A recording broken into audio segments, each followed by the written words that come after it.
her people should not fear the bullets of the Europeans, because she would turn them to water. Welcome back to Bobby's Brain Dump. If you didn't know, Netflix has been streaming a really horribly written documentary. And if you want to see my reaction on that video, click up there. What I wanted to do today was look at actual girl bosses from history. And since that documentary tries so desperately hard to make Cleopatra an empowered black woman, today we're going to be looking at African queens. But before we do that, do me a favor and hit the subscribe button. I'm trying to get to 1,000 subscribers, and you can be one of them. We'll start with Amanirenas. We'll start with Amanirenas. Amanirenas was the queen of the Kushite Empire, which is just here underneath Egypt. After Augustus personally took control of Egypt, the Kushites attacked the south of Egypt. They burned lots of villages and they took lots of slaves. And they weren't necessarily the good guys in this story, but they were eventually driven off by Gaius Petronius. Dude sounds like a Harry Potter spell. The Romans responded the classic way that Romans respond to anything. They marched through the Kushite kingdom and sacked every city and took over the capital.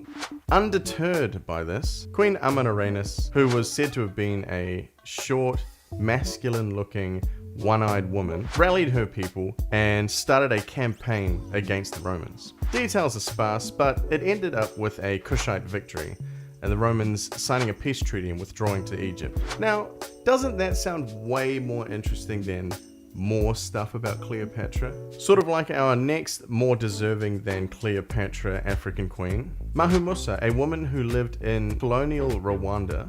Muhumusa would rally her people to resist the efforts of the British and German colonial occupiers. It got off to a flying start. She rallied people up into the north of Rwanda, getting financial support from the people of Rwanda, and it all came to a head in 1911 where she was arrested for witchcraft. The British threw her in prison.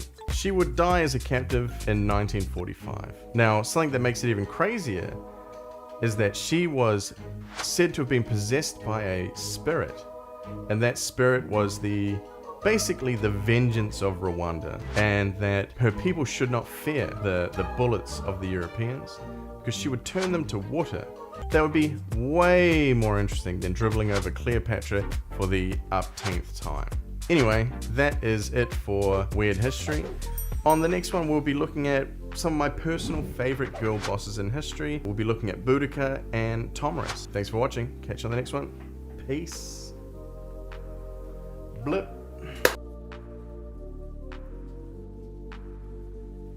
Now tell me that is not more interesting than Cleopatra.